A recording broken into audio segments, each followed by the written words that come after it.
Thomas in the morning news. We spent a little bit of time in the last segment talking about the government, Munchausen's by government syndrome as it applies to housing costs and this hand wringing and navel gazing over, oh my gosh, things cost so much and we need to do something about it. Like I said, the conceit is, you get somebody behind a podium and they say, we'll fix this so it never happens again. And of course, that is a con designed to make you vote for them and then go away until the next time they need you to elect them.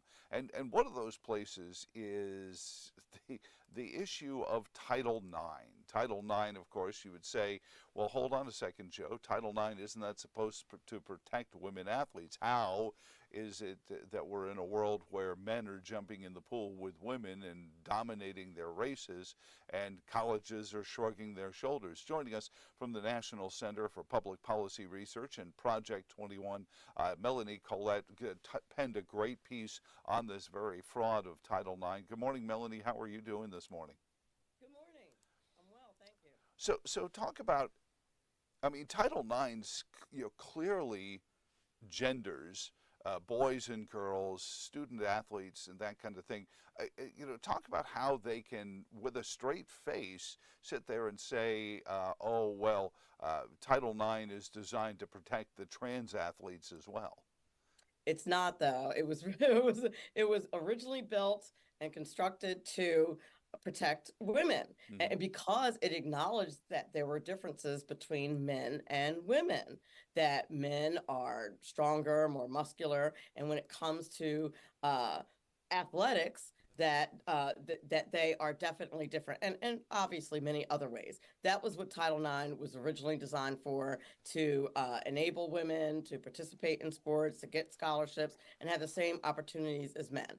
And now what they've done with these new regulations, which people need to pay attention when it comes to law. The laws are great and they all sound wonderful, but the devil's always in the regulation. Oh yeah. So, and regulations are written by these unelected bureaucrats, and that's what the Biden administration has done here. Now they are acknowledging gender identity. In other words, as WebMD articulates it, if you have a sense or a feeling that you are a different gender than your biological gender, and obviously that is not, at least in my opinion, just not accurate, just because you feel a certain way. Well, and talk about, obviously we're talking about scholarship monies being available. We're talking about opportunities for young people to get into colleges like, in our hometown, University of Virginia, or places like that, perhaps for the first time in their family's history, go to a college and achieve something new. And we're damaging that in this idea that all entities are created equal. But isn't this, Melanie, proof that even the best intended government regulation like Title IX is eventually going to be turned and weaponized against the very people that it was designed to quote unquote help? I feel like it's always going to be like that, especially, if our electorate is going to continue to allow leftists to do these things by voting for them. Just, Mm-hmm. just got to be honest. This is what these are the types of policies that you are subjecting yourselves to. You may not think that it's all that important, but it absolutely is, because of things like this. They can do this with any law. They've done it with immigration law. They by just making up different regulations than Mm-hmm. the spirit of the law. This is the same principle here that they've done with Title IX. Now we're recognizing gender identity as if it is actual gender. It's making it equivalent, and that is just not the case. Gender identity and biological gender are not the same thing. And what they've done with these Title IX regulations is make it the same thing. But more than that, they've damaged opportunities for women, which is what the law was supposed to benefit. So where are the women's groups? Where's the National Organization of Women? Where are these groups coming out? We see at the end of the NCAA women's basketball tournament, some ESPN reporter will ask, and they'll get a gotcha moment with a women's basketball player or something like that. But where are the national organizations, these unions that are supposed to be out there protecting the differences between men and women? And when those many of those groups, such as the ones that you've mentioned, were established, they were so brave to step forward and do so and fight for the rights of women. And now that women's rights are being summarily attacked Hmm. by the government, they're being silent. It's sad that they don't have the courage to speak up and say, no, somebody who identifies as a woman is just not the same as being a woman. There are biological, physical differences. And in this particular instance, specifically, it could not possibly be more pronounced. Well, and you talked about the biological, background of it. I thought these were the folks who told us from 2019 to, I guess they never really stopped saying, we're going to follow the science. How has that been put onto the back burner? Yeah, because the science says, XXXY. Like Yeah, that's the science. pretty That is straightforward. ultimately the science. And why are we not following that? That's an excellent question. And, the level of hypocrisy and kind of like, picking and choosing when we want to follow the science and when we don't, just giving in to these liberal mobs, and these people who really need our help is what they really need. Hmm. But instead, what we're doing is affirming things that we shouldn't be affirming. Melanie Collette is on with us from the National Center for Public Policy Research, Project 21. If you go there, she's got an incredible piece on Title IX. We're talking about that, but even beyond that, Melanie, we talk about, you just brought up the issue of gender dysphoria, which up until just a few years ago was considered something that needed discussion, therapy, and this victim shaming silliness that we've engaged in. It seems like we can no longer say, hey, are you feeling depressed? Are you feeling upset with yourself? Are you feeling in some way that you as an entity are inadequate? Let's sit down. We're not allowed to do that anymore. And I worry we're going to have, and we've seen spikes in suicides and worse depression than we consider by capitulating to it and saying, no, no, no, you're not depressed. That's just who you are. That's for sure. I'm a former educator, and I'll tell you one of the reasons why I'm a former educator is because of this trend in the public school system. If I had a student who said that the sky was red, and we all know that the sky is actually blue, we'd send them to an eye doctor. Hmm. We'd say something is wrong because when you physically look at the sky, it is blue, it is not red. So that is something that needs to be addressed. But for some reason, when it comes to gender, we're not doing that, and it does not make any sense. I don't really understand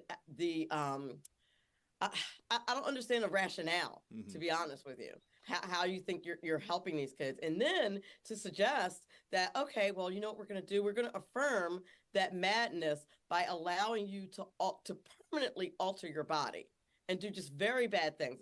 It really is like a Frankenstein-like experiment Yeah. that's been done on our children. And it's very sad. You bring up Mary Shelley's work, but I mean, you talk about that era, that era of dark medical science when we were just experimenting with all sorts of things that we thought we were brilliant. We can recreate the human genome even to that point. Melanie, are we enabling our darkest impulses to play games with people that, quite honestly, I listen to some of these folks. They have this subtext of dripping scorn that makes it seem like they view the people they're helping as inferior to them. They do, and just the fact that they've now listen. If you're 18 years older and you want to do whatever you want with your body, fine. But we're talking about in a lot of these instances, we're talking about children. And to your point about following the science, there's tons of science, particularly in education, that says that children's brains are underdeveloped. In fact, are not developed until into your 20s. So why would you allow children to make life-altering decisions about their bodies and Mm. actually affirm that instead of getting that child help? It makes absolutely no sense. Is there a moral aspect to this, Melanie? I feel like when I had depressions as a kid, I think we all go through those moments where we doubt ourselves and those things. But at some point, even though I wasn't raised in the most religious household, I knew that I was created for a reason. All these parts were put together to serve a purpose, and I just needed to figure out what that was. And maybe that's where my depressions were coming from. I hadn't successfully figured out what my purpose was in this world, as many teenagers do. Are we missing that moral part of it, that God has created you, and whether you're happy or not, maybe it's just because you haven't figured out why yet? I think that there's definitely something to that. And I would even go a step further. Not only is it moral, but it's spiritual. I would suggest to you that in these contexts and when you see these things are happening, that is demonic energy. And I know Mm-hmm. people don't like to hear people say those things and they think it's kind of woo woo or whatever, but it really isn't. Anybody who's read the Bible and seen the terrible things that happen when there's demonic energies afoot and around, and anybody who reads the Bible knows that we are surrounded by it in this world at this point in time, would understand why, right seems wrong and wrong seems right, or that the governments and that the predominant amount of people, it would seem, because that's the way Satan would have it, Mm-hmm. has things all backward. He is the ultimate populist, isn't he? The deceiver, and so, Indeed. so when you go back into the schools, and so much of this is about fifth graders and sixth graders and kids.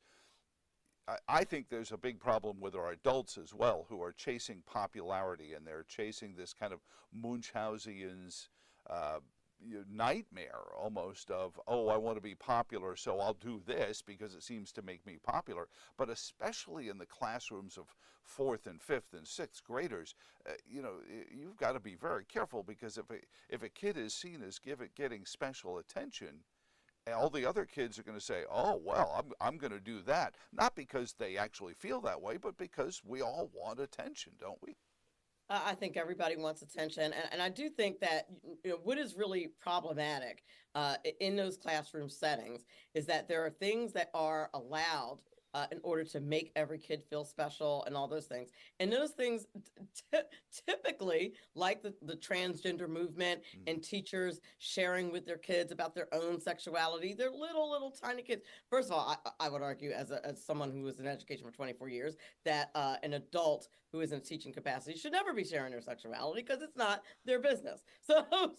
We used to arrest people for that, didn't we, Melanie? We used to. Exactly. Exactly. There was a time when adults would be arrested for that, for talking to other people's children about sexuality. But now, not only will you Mm-hmm. not get arrested, it's downright encouraged in a public school system, because we want to affirm that everybody's okay, that every behavior is okay, that every feeling and thought that you have should be affirmed. When that is just simply not accurate at all. There are many thoughts that you have every day that need to be questioned and evaluated and critically thought about. And when you're an adult in Mm-hmm. a classroom setting, you're supposed to do that for your kids and help them to be able to develop that skill on their own, instead of just affirming every thought that they have. We were pointing out earlier this morning that one of our local school divisions has increased their budget by 4% this year. Just adopted it, and I asked, just with a smart alecky tone, as I will, are our kids' grades going to get 4% better for the extra spending? But isn't that, at the end of the day, what's really happening? Is our schools have stopped teaching math and reading and science, and they're actually now these indoctrinations, these social experiment projects, and the kids are coming out of there incapable of reading, so they can't go. If you say go read the Bible, they don't know how. Oh no, not at all. And not only are they participating in not being dedicated to teaching the fundamentals, they are also participating in things like grade inflation. Which is ridiculous. They're cooking the books when it comes to how many kids graduate. They're allowing kids to Mm-hmm. graduate that shouldn't. They have these crazy things called no zero policies, and it's all intertwined because they will connect it to something like transgenderism or some other Right. kind of problem or issue that child is having. So that's why you need to give them a break on their grades.